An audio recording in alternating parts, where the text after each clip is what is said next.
Would any of you advise a client to defy a federal court order? No. None of you would? How about you, Professor?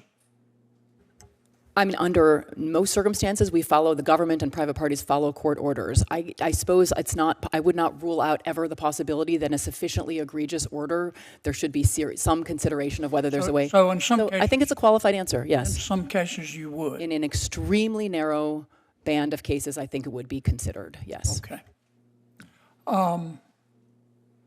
Do any of you think that nationwide or universal injunctions are not being abused?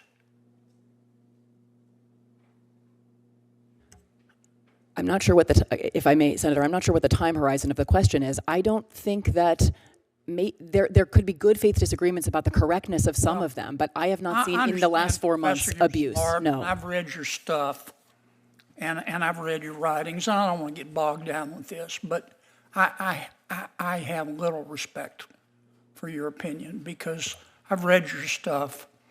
When someone is in the White House that you agree with and someone gets a universal injunction against him, you don't like universal injunctions. You called them judges acting like they're politicians in robes and judges looking like crass political actors. But now that President Trump's in the White House, who you dislike, you think that universal injunctions taste like pumpkin pie. So I have to discount what you say because I think you act on your political beliefs.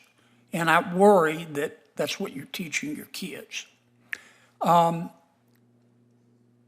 I'll leave you out of that. Do you think nationwide injunctions are being abused? Certainly, Senator. I think that is. They're being abused by both sides, aren't they? Yes, Senator. Both Republicans and Democrats are forum shopping, aren't they? Certainly. Professor, do you disagree with that? I think both sides are abusing them. I agree. Okay. Both sides. Yeah. There are no clean hands here.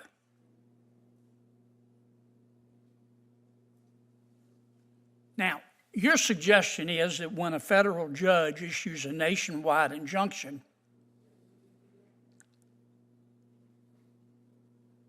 there should be an automatic stay and an expedited right of appeal. Is that right? Yes, sir. Do you disagree with that? I haven't given enough thought to have a position on it, Senator. I suspect, Professor, your answer will be it depends on who's president. No, Senator. Let me ask you about this. What if we had a rule? I was reading an article the other day. I'm not suggesting it. I just want your opinions.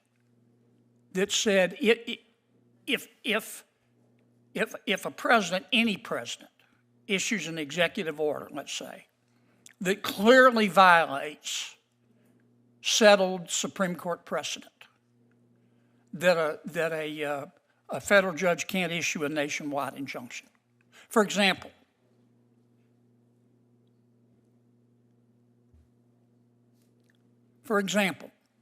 if a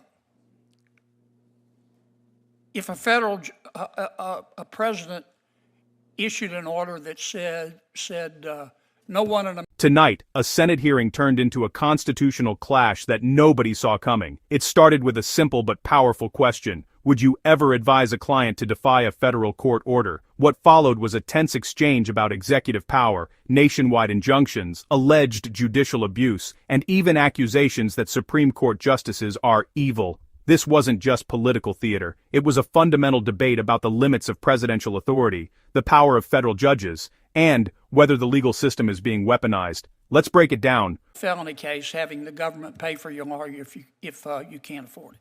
That clearly violates settled Gideon v. Wainwright. In that case, a judge has no authority or does have authority to issue a nationwide injunction. But in a case where the law is unclear, a judge should refrain from that. Now, obviously, we'd have to trust our judges, but we're supposed to be able to trust them anyway.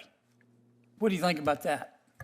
I don't agree with that, Senator, because I think universal injunctions transgress the limitations under Article 3, even if the underlying merits are clear. I happen to agree with you. I don't think there's any basis under Article 3, under Supreme Court precedent, under the English common law for nationwide injunctions. I think politicians have helped judges, and many judges are politicians, to just make it up. And many of them are like Professor Shaw here. If they like the president, they're against nationwide injunctions. If they don't like the president, they're for him. Professor, let me ask you this while I have you. On April 22nd, 2024, you said there are some members of the Supreme Court that are evil. Which justices were you talking about?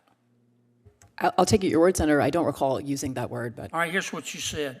You were talking about the majority opinion in Muldrow v. City of St. Louis. You said, quote, Justice Kagan, will she be able to control the opinion's future distortion by her evil colleagues? Probably not, end quote. Who were you talking about? sir, I'm very skeptical. If it's a transcription, it was probably a transcription error. I do not think I said. No, you said it. Why don't you own up to it? Which you call some of the members of the Supreme Court evil. Now, which ones do you think are evil? I would have to refresh my recollection. I've been very critical You're of some embarrassed members of the that you Supreme made Court. that statement, aren't you? I'm You're an Senator, officer it of doesn't the sound court. like something that You know I what would I'm say. embarrassed at? That you're teaching our kids. I don't refer to Supreme Court justices as evil in did, the right here, in the classroom, on sir. your podcast, April 22nd, 2024. Okay, well, Big as Dallas. And you're an officer of the court, and you're here advising us to be respectful to federal judges, and you say they're evil members of the United States Supreme Court? Gag me with a spoon. You're part of what's the problem in all of this. Thank you, Senator Kennedy. Senator Durbin. So I'm going to give the panel members an opportunity to For a more profound political discourse, please like, comment, and subscribe for more further insights